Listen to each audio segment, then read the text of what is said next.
கர்த்தருடைய பரிசுத்தமான நாமம் மகிமைப்படுவதாக.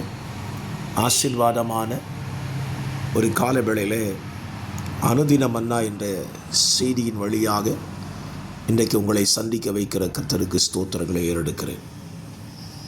2 நாளாகமம் 12ஆம் அதிகாரம் 12ஆம் வசனம். அவன் தன்னை தாழ்த்தினபடியால் கர்த்தர் அவனை முழுவதும் அழிக்காதபடி அவருடைய கோபம் அவனை விட்டு திரும்பிற்று.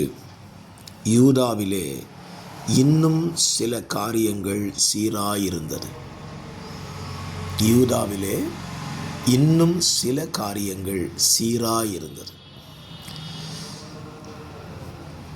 யூதா என்பது தேவனை துதிப்பேன் என்பதற்கான அர்த்தத்தை உடைய ஒரு வார்த்தை.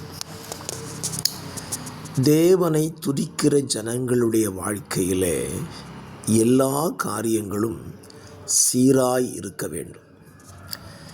இஸ்ரவேல் புத்திரர்கள் ஆண்டவரை ஏற்றுக்கொண்ட பொழுது அவருடைய வாழ்க்கையில் பல நேரங்களில் சீர்கேடான பல காரியங்களை அவர்கள் செய்ததை வேதத்திலே வாசிக்க முடியும்.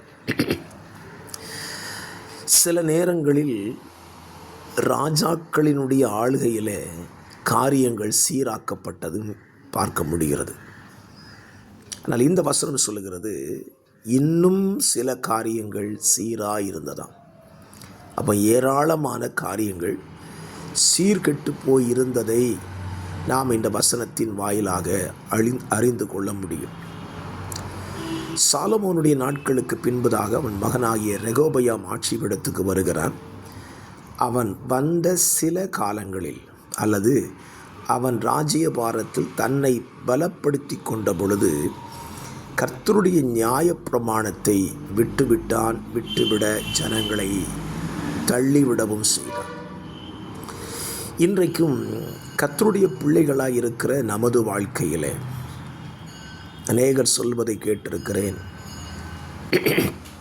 ஒரு காலங்களிலெல்லாம் எங்கள் வாழ்க்கை, எங்கள் சபை எவ்வளவு நன்றாயிருந்தது தெரியுமா என்று சொல்வார்கள். ஏன் காலங்கள் மாறின பொழுது சபையும் சபை ஜனங்களும் சபை ஊழியர்களும் தங்களை மாற்றிக்கொண்ட நிலைமையை இன்றைக்கு நம்மால் பார்க்க முடிகிறது. ஏன் சபைகளில் ஊழியர்களில் காரியங்கள் ஏன் சீராக இல்லை?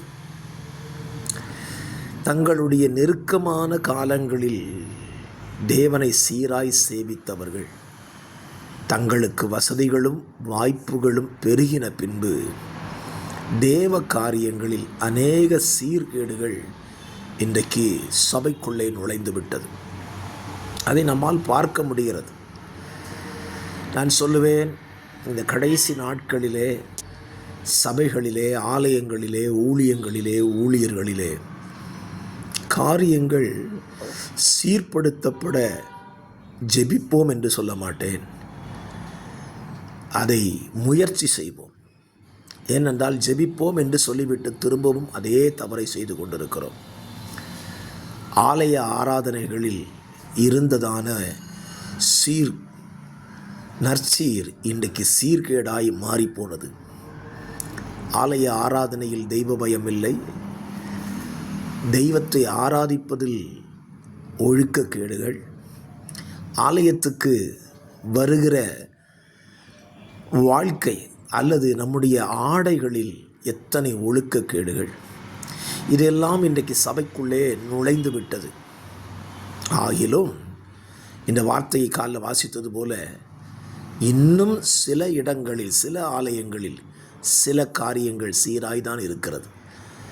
நான் சொல்லுவேன், சில காரியங்களில் எல்லா காரியங்களும் தேவனுடைய ஆலயத்தில், தேவனுடைய ஆராதனைகளில் சீருள்ளதாய் மாற்றப்படுவதற்கு பிரயாசம் எடுப்போம். தேவாலயம் சீர்கெட்டதாய் இருந்த பொழுது தேவன் அதை சுத்திகரித்து சீர்படுத்தினார் அல்லவா? அப்படி போலவே இந்த நாட்களிலே ஆலய ஆராதனைகளை சீர்படுத்துவோம், தெய்வத்துக்கு பிரியமானதாய் மாற்றுவோம். பிதாவே, இந்த வார்த்தையின்படி மாற எங்களுக்கு உதவி செய்யுங்க. நாங்களும் அதில் பிரயாசம் எடுத்து மாற்றத்தை காண கிருபை தாரும். ஆமென்.